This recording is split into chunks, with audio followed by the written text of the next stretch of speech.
Well, thank you for that wonderful intro. I really appreciate that. Time management is a huge issue. You all know that already, right?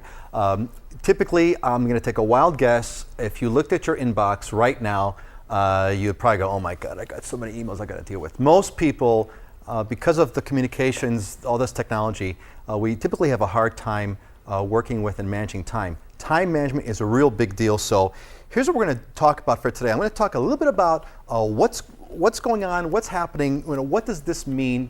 But once we get through that, what do you do? How do you manage your email? And depending if we have time, based on your questions, and please do send questions. You're going to have a much more valuable experience from me with your questions. If we have time, I'll talk more into some heavy-duty time management. If you're the super ultra busy person, I've got a system that took me about 10 years to develop, actually, which works perfectly. And time and line, we'll talk about a whole new way of getting work done, which is group collaboration, which is really the way of the future. It's the way things are going to be done now and forever. So with that, let's talk about what is going on, what is happening. What's happening is this, is what we could do in an hour today, we couldn't even think of doing in a week, really a few years ago. Even the simple thing, for example, when you make a phone call to someone, it's almost unimaginable right now that whoever you're calling won't have voicemail, won't have some sort of an answering machine. Email today, of course, we send a message. We know that when we hit the send button, it's going to hit on the other side within a minute or two. Think about it though, how many years ago was it really? Not too many. For those of us that are older, that the primary way that we used to communicate was by sending a letter. And how long would a letter take? Well, in Hawaii, if it was in Hawaii, it would take 1 day, but if it was going to the mainland, it would be over a week. So if you think about this, you got seconds via email versus a week to the mainland. And so things like that, cell phones, everyone's walking around with cell phones right now. If I wanted to, right this moment, I could pick up and I could call my relatives across the world and have a phone call instantaneously done that won't cost me anything extra. So really the world has compressed our time. So that means now, see, a long time ago, if you made a 5-minute mistake, it was a 5-minute mistake, big deal. Today, a 5-minute mistake is almost like making a 5-day mistake only a few years ago. So what's going on is that things are happening much faster. Today's hour is really worth far more than yesterday's week. And as a result of that as well, there's an expectation that you can communicate instantaneously. For example, when you send an email, think about this. When you send an email off to a company, for example, or your friend, don't you kind of expect to get a reply back within the same day or maybe the next day? If you don't get a reply back in 2 days, you're like, what's going on over here? So there's an expectation that things will happen instantaneously. And of course, having tools like instant messaging, what's the word itself? The word itself says instant. So we have a couple of things going on. What's going on is we have technology tools that have made today's hour the equivalent of yesterday's week. And because of these tools, we all have an expectation of having sort of instantaneous responses. And this creates, frankly, a lot of pressure. If you look at what's happening with most people, we now work 24/7. There's a lot of people who, I don't know about you, but I send emails out at 2 or 3 o'clock in the morning sometimes, certainly 11 o'clock. In fact, I sent you guys an email last night at 11 o'clock. Hey, here's some new slides. We find that there are studies that people work on vacations. They take their computers with them in the hotel room just so they can kind of follow up on email from work, or they'll certainly take phone calls or voicemail, etc. So what ends up happening? You're working 24/7. You never feel like you're ahead. The phone's always ringing. Are you a slave to your phone? Are you the kind of person that when that phone rings, you'll pick it up kind of no matter what? Like we were joking before we started, even Rudy Giuliani in the middle of a big, huge speech gets a phone call from his wife, stops the speech and takes the call, which is crazy. But you're a slave to the technology. You're a slave to the email.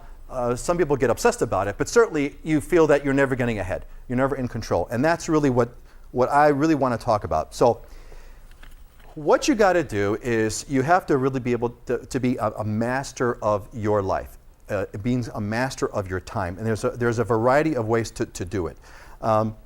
So let's talk about personal time management, okay?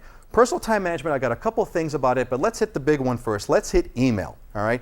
So here's a screenshot, and this is, this is my favorite. You'll notice that this is, we're running Microsoft Outlook here, and you'll see that the inbox is empty. Now, I assure you, this is not a special effect. This is not a Photoshop doctored screenshot. It is my inbox. In fact, it's my inbox every single morning. So every single morning, my inbox, believe it or not, is absolutely, completely empty. And one of the big things you want to work towards is you want to have an empty inbox every day. Most people, by far, in fact, I've never seen anyone who's ever had an empty inbox and a consistently empty inbox. Why? And that is because the number one reason why inboxes, email inboxes are overflowing is, and let's see if I got this right, see if this is you, is this you? People make their inbox their to-do list. In other words, if you get an email and it's some kind of work you've got to do, you'll leave it in your inbox because it'll remind you to get something done. What happens though is sometimes you either do the job and you don't pull the email out of your inbox, or just kind of leave it there because you kind of don't want to do the job. Because a lot of things you get on your to-do list, you're not going to really do them anyway. Just kind of, oh yeah, I got to do that sometime. I'll do that sometime in the future when I have time, which is of course never. So it stays in your inbox. So now you have 1,000 emails in your inbox. 2 of them are genuine emails that you have to reply to, perhaps, maybe 2 or 20. But the 900 are really a to-do list. So really, the numero uno is don't make your inbox your to-do list. Now, what does that mean? So let's talk about some simple, straightforward fundamentals on how do you get that empty inbox every single day. So here's what you do. Here we go. I think I got the list over here. I don't know if you can see it or not, but these are the tips. And please send us some questions if you've got some right now. Okay, so what you're going to do is you're going to commit. Number one is you must commit to clearing out your inbox once a day. And here's what you do. You go through your emails. You sort, like on Outlook, for example, you can sort your emails to go through them in reverse order. In other words, the newest emails first. Don't go through the oldest email first. There's a couple of really big reasons why you want to go through the newest emails first. Here's why. If you go through your oldest emails first and you start replying to people, some people will say, oh my God, I sent you that email a week ago. How come you didn't reply to me for a week? And by the time you slog through those 50 or 60 emails, by the time you get to the last one, which will be the most recent, you may already be a day behind. But if you go through your most recent emails first, somebody's going to be really happy. Somebody's going to be really impressed. Like, oh my God, I just sent you this email an hour ago and you replied. That's amazing. Okay? That's one good reason to do that. So go through your most recent emails first. Another extremely good reason to go through your most recent email first is many times in today's world, when we're in a company that people are sending emails back and forth, essentially we're having conversations over email.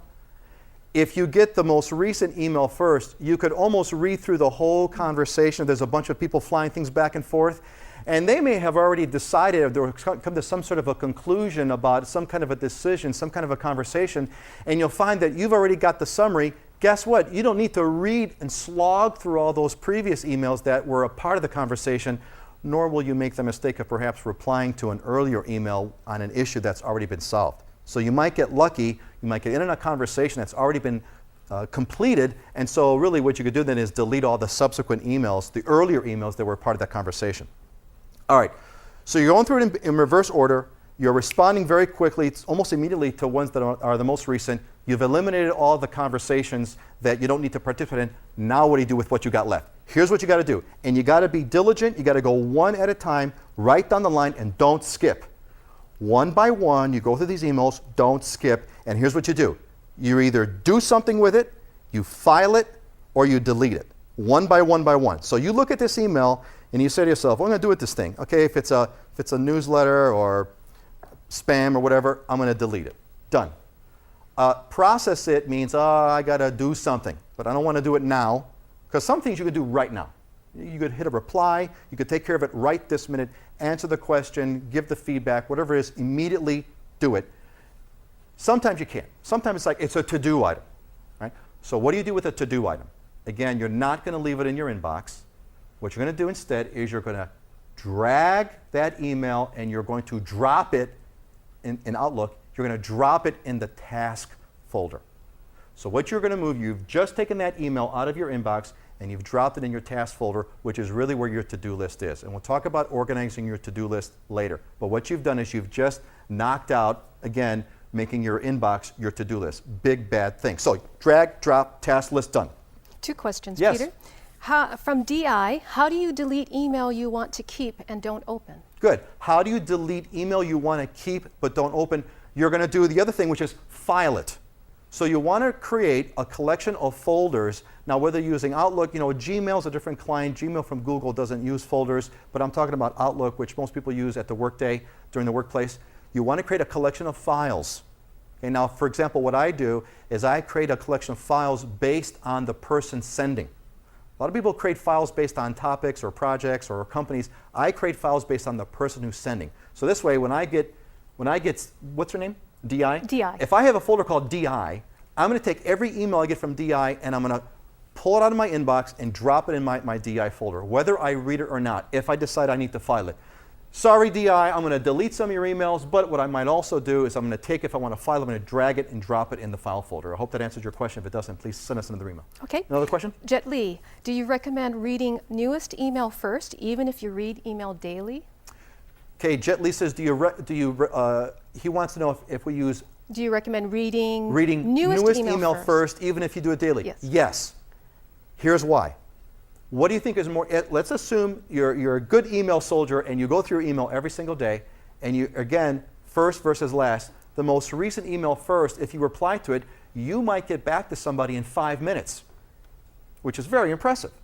But if it takes you an hour to slog through your inbox, and if you go oldest first, that means that the best you'll do is an hour. In other words, the best you'll do is an hour response time. So I've got you way beat. I'll respond in 5 minutes to someone's email versus the 1 hour that you might take. And those same rules apply. Even though you go through your email once a day, you're still, if you go through the most recent email first, there's a lot of potential unnecessary chatter, office emails being sent back and forth, conversations that you don't even have to worry about because they've already come to a conclusion. So 2 good reasons why. Here's the next question, which is an extension of that one. This is about expectations. Steve asks, if you reply to email too quickly, doesn't that set others' expectations too high? Excellent question. Excellent question. Does it set people's expectation too high? Perhaps. But if you go through your email if you go through and clear out your inbox once a day. Now remember, I didn't say that your inbox will be completely clear all day long. That will drive you crazy, and all you will do is email all day long, which would be a great job if I could do it. But we're only saying clear your inbox once a day, not all day. So the expectation then becomes what? I know that I will get back to somebody within 1 day, no matter what. So I don't worry about it. I don't worry about if someone has an expectation of getting a 5-minute response time, because the worst it'll ever be from me will be 1 day. And 1 day is, to me, seems to be completely acceptable. Right? So in fact, sometimes what you may want to do, you could use this both ways. If you know you're going, the benefit of doing this approach is, guess what? If you've emptied out your inbox, you've gone and you've either filed it, so you've dragged and you've dropped it into a folder, or you've processed it, where you've either done something on the email right then and there, or if it's a longer term task that you're going to work on later, you've dropped it into your task folder, or you've deleted it. File, delete, process. If I've gone through all those and my inbox is empty, then guess what? I don't even have to look at my inbox for the rest of the day, because I know that I'm going to nail that inbox within 1 day. I'll know that I'll reply to everybody within 1 day, and I know that that's acceptable.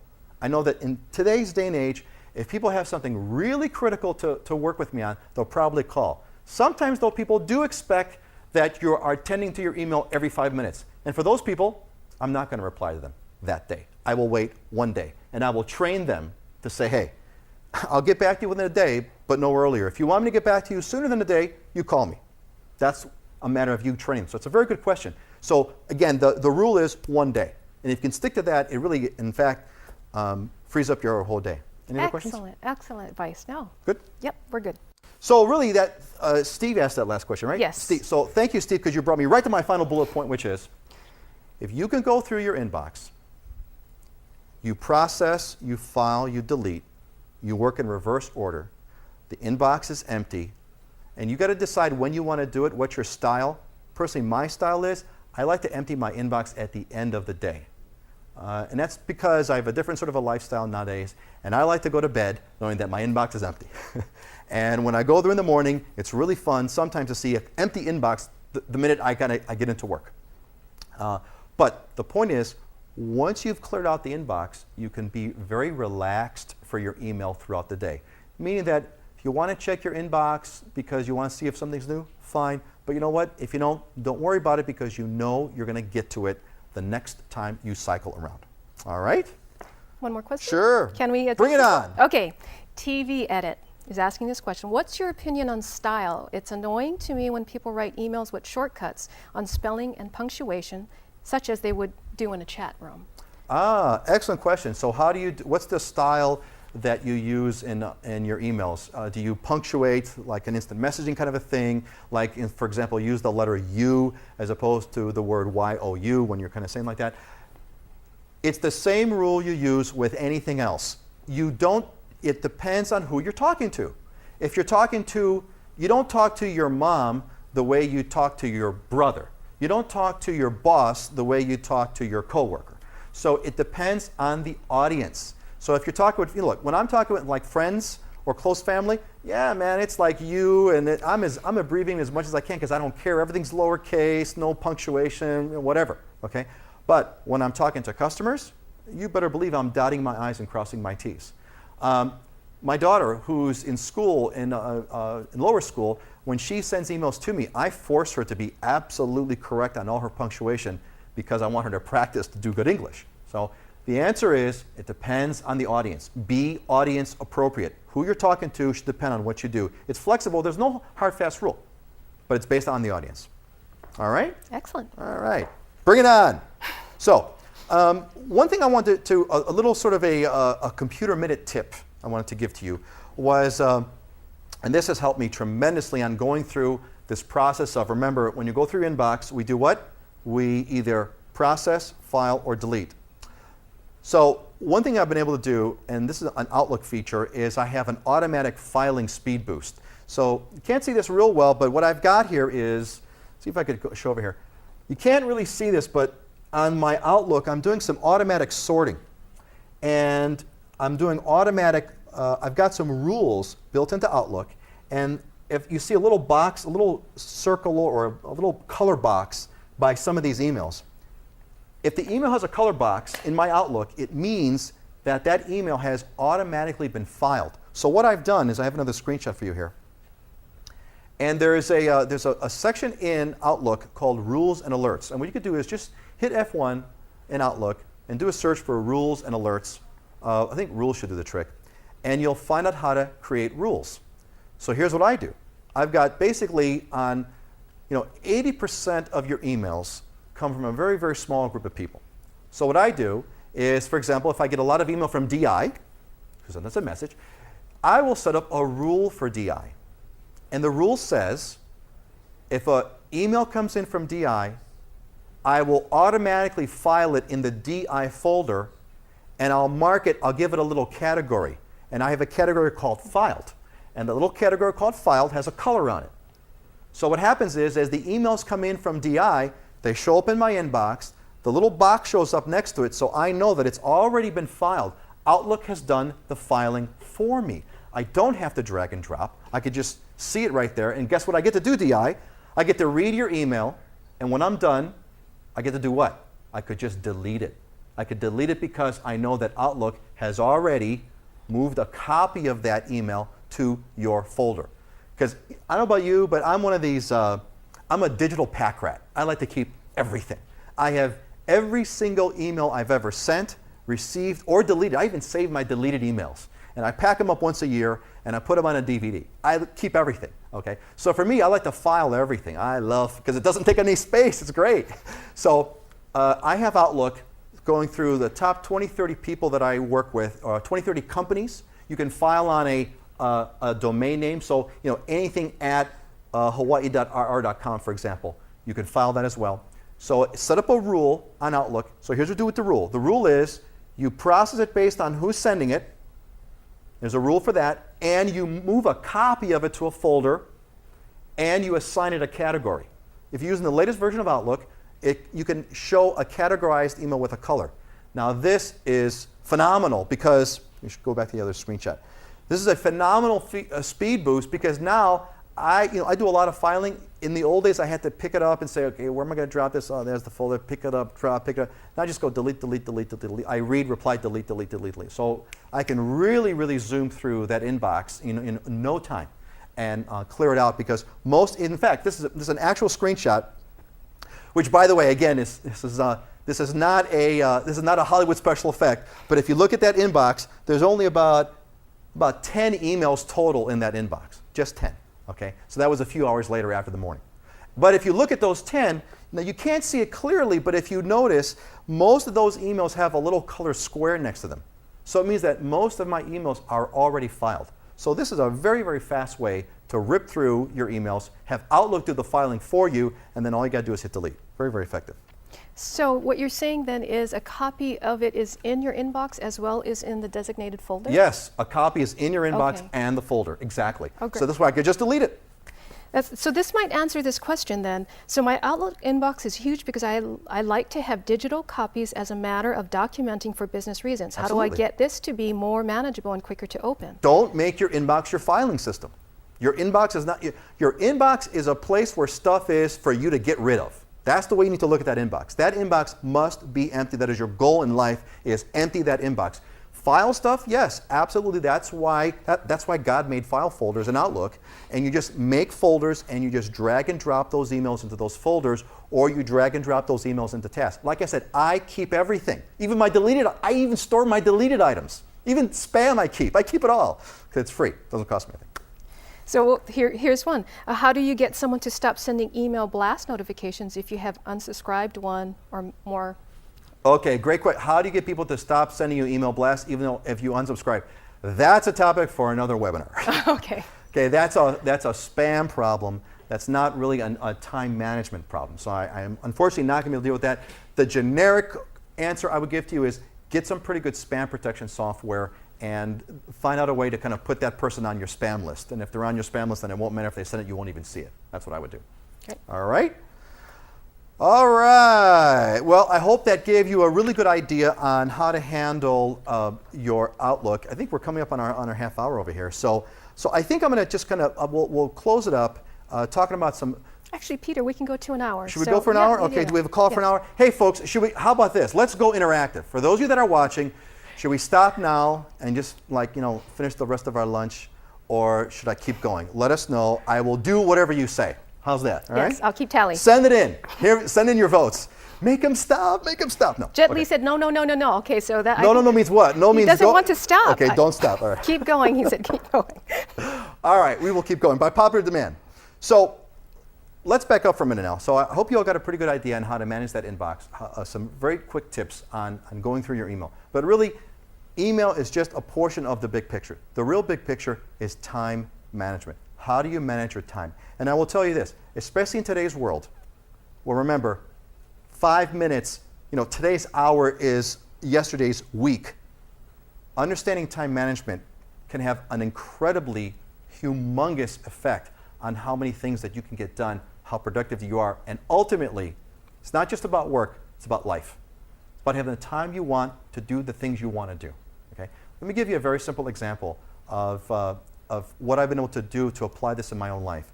And please keep in mind, I'm getting old. I'm 45 years old now. It wasn't always this well managed.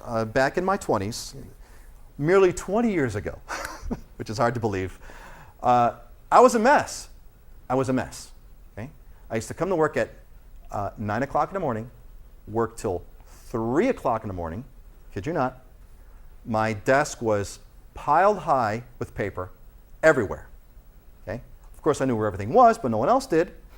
Piled high with paper, and I had 1,000 emails in my inbox. So I was a mess. So don't think that I've come at this through some sort of overnight sensation. It's taken me a long time to figure out these fundamentals, and I'm really happy to share them with you. Let me tell you where I am today. Today, I drop my kids off at school every morning. I do homework with my kids every single day in the afternoon. I have dinner with my family every single day, and we go on a vacation whenever we want. So this is, to me, the benefit. Oh, and I go body surf Makapu once a week, pending good conditions.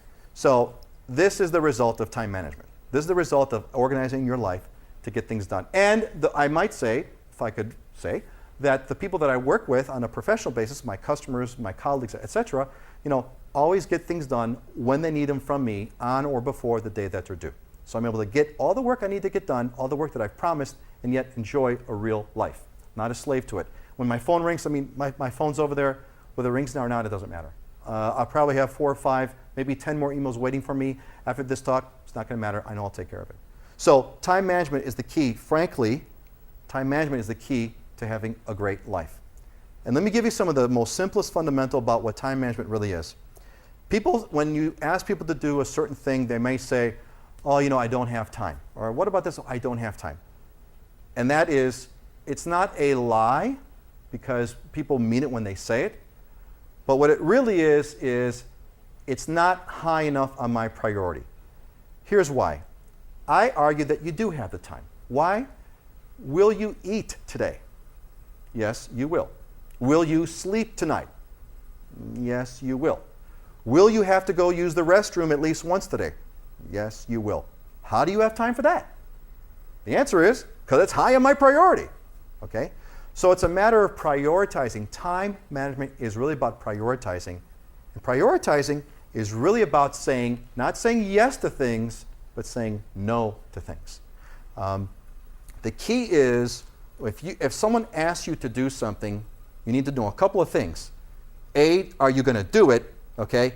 And B, how long is it going to take? How much of it is it required for? How much time are you going to need to spend on this? So a couple of things on saying yes. Okay, here's what you need to learn about. You need to know when to say yes and when to say no, and you need to know when to say yes on your terms. For example, if you're working at an office, if you're lucky to have an office, you should know when to close the door. Closed door means I'm working, don't bother me. Or the other thing is, if you're in a cubicle, know when to put your phone on do not disturb. Do not disturb means don't bother me, I'm getting something done. Saying yes and no means when a phone call comes in, do you have to take it? When that phone rings, the question is this the most important thing I need to do right now? That's ultimately the question. Things will come and go in your life. The question is, should I stop everything I'm doing, drop it all, and do this phone call right now? Chances are probably not. Chances are you could probably throw a phone call to a voicemail. One of the best stories I have is, back in the old days when I was a disorganized mess, I remember I used to be in the office, and people used to come up to me. We had a lot of workers, and people used to come up to me and interrupt me for various things. Hey, Peter, what about this? Or hey, what do I do about this? And hey, how do I do about that? And I would always look up and say, what do you want to do? And I would help them. And these interruptions would come on a steady basis throughout the day, completely natural. The funny part, though, was when I would go on the road, and I was traveling, visiting customers, etc., what I would do is every so often I would call in, and I would say, hey, does anybody have any questions for me? And the answer was always no. So it's like, well, how could this be? How could it be that I'm getting interrupted throughout the day, but yet when I call in, no one's got anything that they need? And then it dawned on me. It dawned on me that people naturally come up to me when they need something, but the truth is they don't need it right then and there. So the way I learned to deal with interruptions is I would set apart blocks of my day, an hour or two block, where during that hour or two block, I would not allow myself to get interrupted, either with a phone call, checking for email, and at that time I had a cubicle, people walking up to me, okay, I would not allow that to interrupt me either. And here's how I dealt with that. Here is what I think is the best way to deal with face-up interruptions. For example, what I would do is I would have a block of time, let's say from 1 to 3 o'clock. 1 to 3 o'clock, I'm going to sit down and do whatever it is I got to do, and I'm not going to be interrupted. So say it's like 2, and someone walked up to my desk and say, hey, I got a question for you. My response would be, can it wait till 3 o'clock? I've never had a chance. I've never had a situation where someone said, no, I got to ask you right now. People can always wait an hour or two. So set aside blocks of time in your day. Here's the moral of this story, and then we'll kind of close it up. You want to set up blocks of time through your day where you get stuff done. And don't make them long blocks. It's impossible to have a 4-hour block. It's absolutely impossible. Don't tell your boss this, but it's impossible to have a 4-hour block where you do nothing but get work done. What's more reasonable is about an hour or two. 2 is a lot, frankly. Break it up to about an hour, and then give yourself a 20-minute break. Break means you'll do whatever. You'll deal with interruptions, you'll deal with phone calls that came in, you'll go out and get a cup of coffee, whatever it is. Set that up, and then when people come to you when people come to interrupt, they don't mean to interrupt, they just need to get their work done. When they come to you and they say, hey, can you help me with this? Your answer is, can it wait until whatever that time is? And when that time comes, you call them back and you go to their desk or whatever and you help them out. No one's going to complain, okay? Because this is natural. For example, when people say, hey, let's get together for a meeting, what do? Well, you go through your calendar and you say, well, I can get together with you, Tuesday at 3. No one ever says to you, well, why can't you get together with me Monday at 4? No. People will just go along with whatever schedule that you have. So make that work for you. Okay? Make that time work. That's your time. Defend your calendar. Okay? Put the phone on D&D. Throw people to voicemail. Don't allow yourself to be interrupted. And if you have a hard time doing that, okay, if your personality makes it very difficult for you to do that, think of it this way. Think of that as eat time. Think of that as bathroom time. If you have to, think of it as bathroom time. Okay? None of us would, I don't think anyone, I've never met anyone who would prefer to be interrupted, who would agree to be interrupted while they're in the bathroom. So think of that 1 hour as you're going to be an hour in the bathroom. Okay? Don't let anyone interrupt you, and take care of it when you come out. That's the best way I would do it. Do we have any more questions? Yes, we do. This is from Sterling. Final round of questions. Get them in now. This is from Sterling. Do you have a simpler way of attaching an email to another email besides cut and pasting or saving the email as a file, then attaching this to the email you are sending out? I'm not really sure what you mean by that. So that typically sounds like a forwarding operation to me. I'm not sure if you're sending an email as an attachment.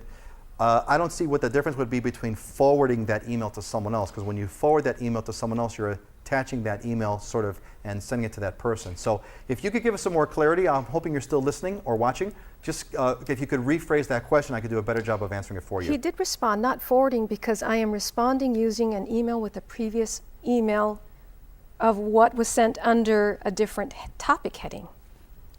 Yeah, you're going to have to rephrase that one too. Okay. Sorry about that. Give us a specific example, because it's hard to decipher that. Okay. Is that it? Yes, it for so. Yeah. So. Well, folks, if that's it, if no one has any more questions, that means you are all tired and you all have gone back to work, which means that we're going to conserve our time. And I'm going to thank you all for listening. If you have any questions, I will give you a special dispensation email address that'll just be for the viewers, strictly for the viewers of this program.